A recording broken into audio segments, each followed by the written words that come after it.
6/5/2023 ಒಂದು ಹೈದರ್ ನದಾಫ್ ಅನ್ನೋ ವ್ಯಕ್ತಿಯನ್ನು ಕೊಲೆಯಾಗಿತ್ತು. ಆ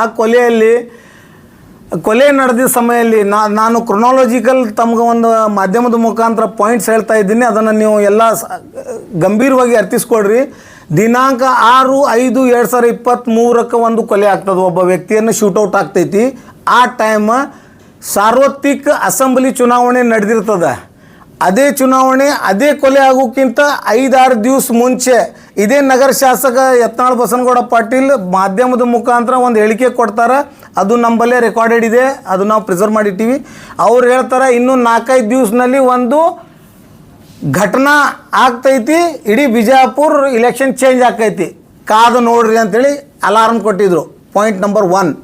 ಪಾಯಿಂಟ್ ನಂಬರ್ 2, ಸತ್ತ ವ್ಯಕ್ತಿ ಹೈದರ್ ಅಲಿ ನದಾಫ್, ಫಿರ್ಯಾದಿ ಕೊಟ್ಟವಳು ಅವನ ಹೆಂಡತಿ ನಿಶಾತ್ ಹೈದರ್ ಅಲಿ ನದಾಫ್.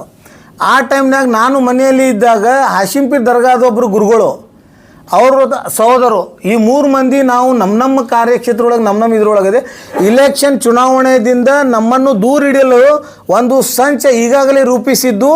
ಆರೋಪಿ ಇದೇ ನನ್ನ ಪ್ರಕರಣದಲ್ಲಿ ಆರೋಪಿ ನಂಬರ್ 1ನೇದೊಂದು CDR ಟವರ್ ಲೊಕೇಶನ್ ಮತ್ತು ಟವರ್ ಡಂಪ್ ಪೊಲೀಸ್ ಇಲಾಖೆಯವರು ಆಗ ಮಾಡಲಿಲ್ಲ.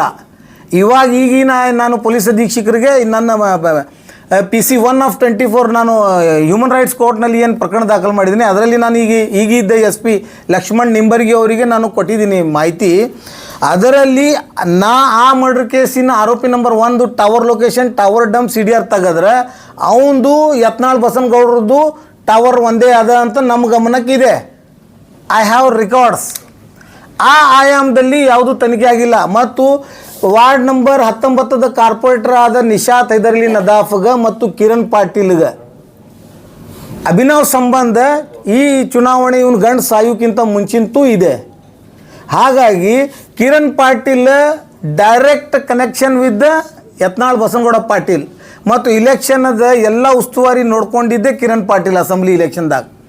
ಹಾಗಾಗಿ ಇದು ಒಂದು ಚೈನ್. ಮತ್ತು ಇದೇ ಕೊಲೆ ಪ್ರಕರಣದೊಳಗೆ ನಿಶಾತ್ ಹೈದರ್ ಅಲಿ ನದಾಫ್, ಕಿರಣ್ ಪಾಟೀಲ್ ಸಿಟಿ MLA ಮತ್ತು ಒಬ್ಬ ಪ್ರತಿಷ್ಠಿತ ದರ್ಗಾದ ಗುರುಗಳದು ಸಹೋದರ ಸಂಚು ರೂಪಿಸಿ ಒಂದು ಕೊಲೆ ಮಾಡಿಸಿ ಆರೋಪ ನಮ್ಮ ಮೇಲೆ ಹೇರಿ ಚುನಾವಣೆ ಯಶಸ್ವಿ ಆಗಿದೆ ಅಂತ ಒಂದು ಮೇಲ್ನೋಟಕ್ಕೆ ನಮಗೊಂದು ಸ್ಕೆಚ್ ಸಿಕ್ಕಿದೆ. ಹಾಗಾಗಿ ನಾವು private complaint human rights file ಮಾಡಿದಾಗ ಆ ಆಯಾಮ್ನಲ್ಲಿ ಆ ಪಾಯಿಂಟ್ ಮೇಲೆ ಇನ್ವೆಸ್ಟಿಗೇಷನ್ ಮಾಡಲಿಕ್ಕೆ ತನಿಖಾಧಿಕಾರಿಗೆ ಸಾಕಷ್ಟು ಒತ್ತಾಯ ಹೇರ್ತಾ ಇದ್ದೀವಿ. ತನಿಖಾಧಿಕಾರಿ ಆ ಪಾಯಿಂಟ್ ಮೇಲೆ ಇನ್ವೆಸ್ಟಿಗೇಷನ್ ಮಾಡ್ತಾ ಇಲ್ಲ.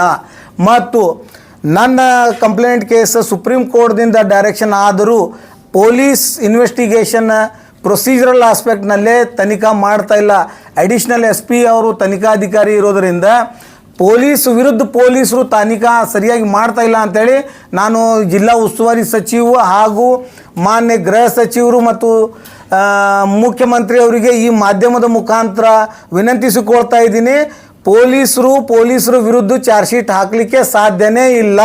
ಅವರು B ಸಮರಿ ರಿಪೋರ್ಟ್ ಹಾಕು ತಜ್ವೀಜ್ನಲ್ಲಿ ಇದ್ದಾರೆ ಅಂತ ನನಗೆ ಬಲ್ಲ ಮೂಲಗಳಿಂದ ಮಾಹಿತಿ ಇರೋದರಿಂದ ಮತ್ತು ಸಾಕ್ಷಿ ಪೊಲೀಸರಿಗೆ ಅಧಿಕಾರಿ ಪೊಲೀಸರು ಹೆದರಿಸ್ತಾ ಇದ್ದಾರೆ, ಥ್ರೆಟ್ನಿಂಗ್ ಕೊಡ್ತಾ ಇದ್ದಾರೆ. ಒಂದು ವೇಳೆ ಅಧಿಕಾರಿ ವಿರುದ್ಧ ನೀ ಏನಾದರೂ ಸಾಕ್ಷಿ ಹೇಳಿದ್ರೆ ಮಗನೇ ಸಸ್ಪೆಂಡ್ ಮಾಡ್ತೀವಿ, ಡಿಸ್ಮಿಸ್ ಮಾಡ್ತೀವಿ ಅಂತೇಳಿ ಹೆದರಿಸ್ತಾ ಇದ್ದಾರೆ ಅಂತ ನನ್ನ ಗಮನಕ್ಕೆ ಬಂದಿದೆ. ಹಾಗಾಗಿ ಮಾನ್ಯ ಮುಖ್ಯಮಂತ್ರಿಯವರು ಇದು ಅತಿ ಸಂವೇದನಶೀಲ ಕೇಸ್ ಅಂತ ಪರಿಗಣಿಸಿ, ಯಾಕಂದರೆ ಇದರಲ್ಲಿ ಈ ಕೊಲೆಯಲ್ಲಿ ನನ್ನನ್ನು ಸುಮ್ಮನೆ ಆರೋಪಿ ಮಾಡಿ ಅರೆಸ್ಟ್ ಮಾಡಿ 6 ದಿವಸ ಇಲ್ಲಿಗಲ್ ಡಿಟೈನ್ ಮಾಡಿದ್ದನ್ನು ನನ್ನ ಮಾನವ ಹಕ್ಕುಗಳನ್ನು ಉಲ್ಲಂಘನೆ ಆಗಿದೆ ಅಂತೇಳಿ ನಾನು ಸುಪ್ರೀಂ ಕೋರ್ಟ್ ಮಟ್ಟ ನ್ಯಾಯ ಕೇಳಲಿಕ್ಕೆ ಹೋರಾಡ್ತಾ ಇದ್ದೀನಿ. ಇಂಥ ಸಂದರ್ಭದಲ್ಲಿ ಒಬ್ಬ ನಗರ ಶಾಸಕ ಕೊಲೆ ಮಾಡಿಸಿದ್ದಾನೆ ಅಂತೇಳಿ ನೇರ ಆರೋಪ ಮಾಡ್ತಾ ಇದ್ದೀನಿ. ತನ್ನ ಚುನಾವಣೆ ಲಾಭಕ್ಕಾಗಿ ಒಬ್ಬ ವ್ಯಕ್ತಿಯನ್ನು, ಅಮಾಯಕ ವ್ಯಕ್ತಿಯನ್ನು ಕೊಲೆ ಮಾಡಿಸಿ ಅವನದೇ ಹೆಂಡತಿ ಕಡೆಯಿಂದ ಇನ್ನೊಬ್ಬರ ಮೇಲೆ ಸುಳ್ಳು ಆರೋಪ ಮಾಡಿ ಚಾರ್ಜ್ ಶೀಟ್ ಮಾಡಿ ಕೇಸ್ ಮುಚ್ಚಿ ಹಾಕು ತಜ್ವೀಜ್ನಲ್ಲಿ ಇದ್ದಾರೆ. ಹಾಗಾಗಿ ಈ ಕೇಸನ್ನು CBIಗೆ ವರ್ಗಾವಣೆ ಮಾಡಿ ಸತ್ಯಾಸತ್ಯತೆಯನ್ನು ಹೊರಗೆ ತಂದು ಬಯಲಿಗಿಳಬೇಕು. ನಿಜವಾದ ಆರೋಪಿಗಳನ್ನು ಶಿಕ್ಷೆ ಮಾಡಿಸ್ಬೇಕು, ಇನ್ನೋಸೆಂಟ್ ಆರೋಪಿಗಳನ್ನು ದೋಷಮುಕ್ತಗೊಳಿಸ್ಬೇಕಂತ ಹೇಳಿ ನನ್ನ ಮಾಧ್ಯಮದ ಗೋಷ್ಠಿಯನ್ನು ಮುಕ್ತಾಯಗೊಳಿಸ್ತೀನಿ. ನಮಸ್ಕಾರ.